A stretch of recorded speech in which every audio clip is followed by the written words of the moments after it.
Okay, so I wanted to start kind of definitely with episode 12. You have a pretty big, well, everybody has a pretty big moment, but you have a pretty big interaction, uh, well, your character does with her mom. And there's this moment like right after she's done, just kind of going off on her a little bit, where you kind of go on like this journey expression wise. And I was wondering kind of like what's going through her head exactly at the time. I have no recollection of shooting all of these scenes. I'm going to think about it though because it was so intense. Like shooting that stuff was so Mhm. intense. It was so fast, and there was like 100 new bodies in the space that like it was wild those episodes. But I think there is something about oh, who knows what take they used. There's something about like a parent in a space like that when like your world is in crisis and you're in crisis, and there's somebody criticizing you for not being perfect when you're doing your best and your best is enough right now. That's so painful. But then also, Javadi's not somebody who she doesn't really raise her voice very very often. That's a lot for her to have like gotten to that place. And so I think it's the embarrassment of like having been heard in that way, or not having been professional, not having been perfect in that moment, but also just this getting on with it. This chest tube needs to be done. These people need to be helped, and there's blood everywhere, and that's not easy for her. But she has to just overcome everything. She has to overcome this social stuff. She has to overcome Mateo being here. She has to overcome all the blood and save this person's life. And she does it. She does, and it's interesting to me because she seems to kind of actually turn the tables and teach the teacher a little bit there too, where she could just comes up with all these ideas that nobody would have thought of. Um, Mm. what do you think throughout this entire crisis situation, really, because I know it continues. What do you think she maybe learns about herself in all of this? Um, I think Javadi's never necessarily been in crisis like this before. She's definitely worked her ass off. She's definitely had a lot of struggles. She's been isolated and lonely and, doing really difficult things without any sort of support emotionally. But I think in this situation, the fact that she steps up is insane. And I remember shooting that scene in 12 where Robbie's giving the speech about how this is going to work. And these are your attendings, and they're going to be in charge of these zones, and these are the zones you're going to be in. And I remember our director, Amanda Marsalis, our Lord and Savior, she was like, Shabana, I want you to be trying to figure out a way out of this hospital right now. Like she was like, I want you to not be like, I'm ready to help.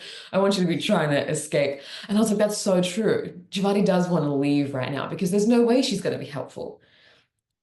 She's fainted at the sight of blood this morning, or at the sight of a degloved foot, which is significantly worse. But, she's had a really rough time.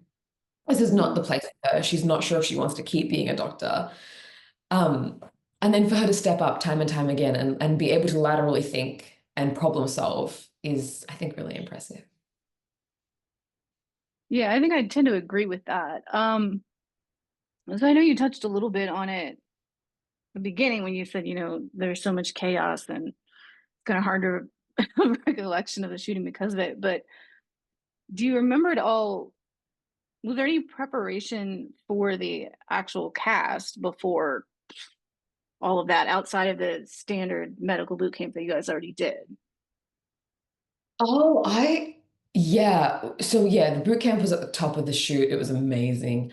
And then before the Mass Cash episodes, because I'm not American, I asked the writers for some resources about gun violence, specifically what they'd been working towards, because there's just so much gun violence in America, and it's also different, and there's so much.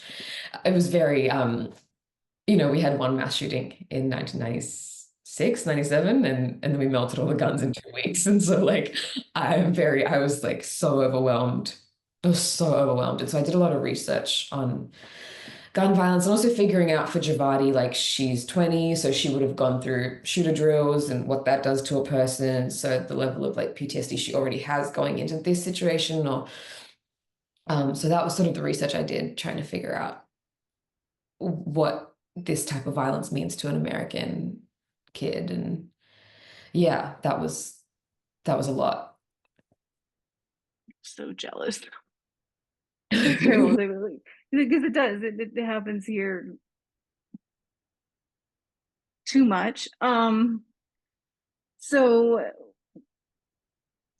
kind of on that note, we've also seen a hospital that is just completely not staffed well enough, can't keep up with patients throughout the day, like even before this, things are bad. And then now things are, there's no words. How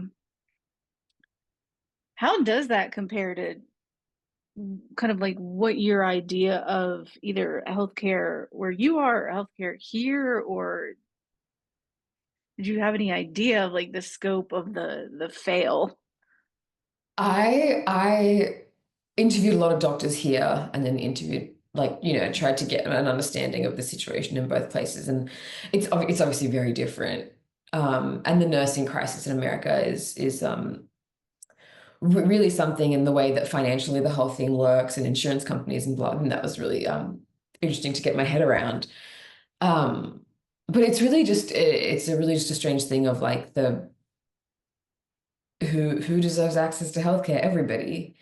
And how do we as societies do that? And the the nursing shortage and the boarding crisis and all of that stuff. It's so confronting. And Doug Driscoll, played by like he's so wonderful in real life. But that feels really like a great like microcosm of the situation. And I'm really glad we explored that. It was, I think, really like brave and like huge for the writing team to like go there. And I hope that it sort of like changes the way people look at nurses. Like the show changes the way people look at healthcare workers, because there is something about you go into the ED and it's the worst day of your life because you're at your worst, right? Something's broken, you're injured, you're hurt, you're sick. And these people are there day in, day out, and they see the worst of us. And they come back and keep going. And like, I think they're heroes, and I'm gonna cry like thinking about it. But I hope it changes our relationship to healthcare workers, this show. Yeah. I really hope so too. At least the violence part where we had an 8, I think it was. Numbers are hard right now. So looking a little bit ahead, both kind of those last 3 episodes that follow this up, and now that we know there's a season 2. Um, First of all, we'll kind of pause on that.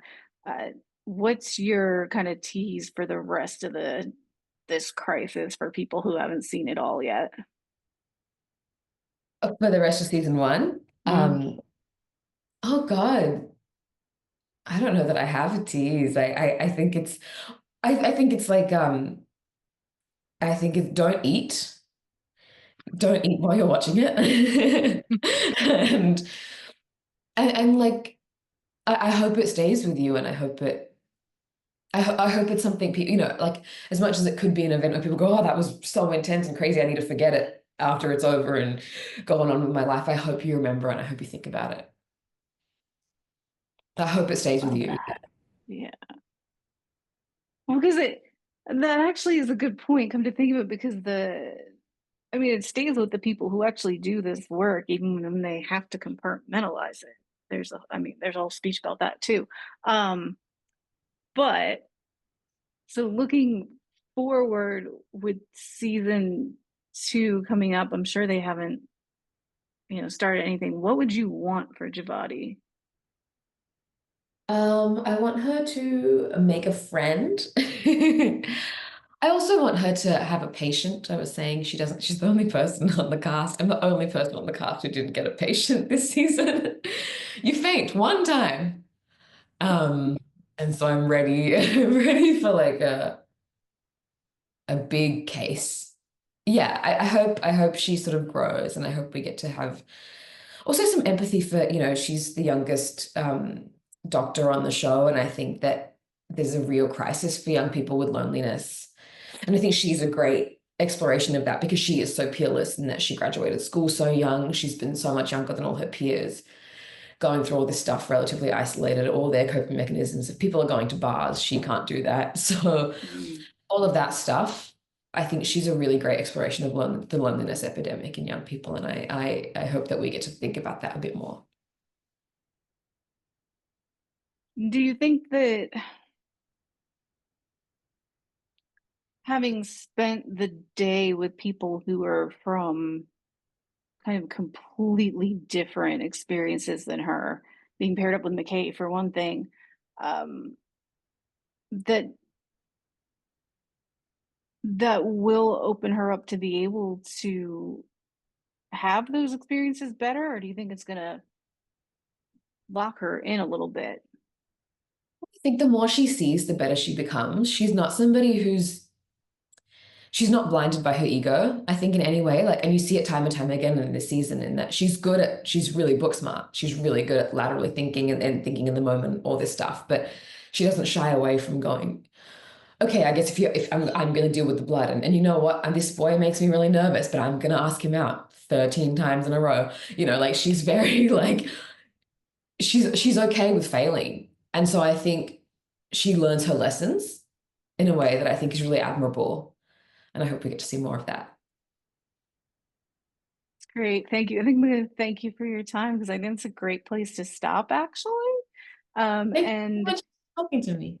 yeah, and I've enjoyed all of it. I'm a little bit these last batch. I'm a little bit traumatized by, as I think everybody is. But I really look forward to seeing what happens after these 15 hours. Now that you guys get more, I'm really glad you did.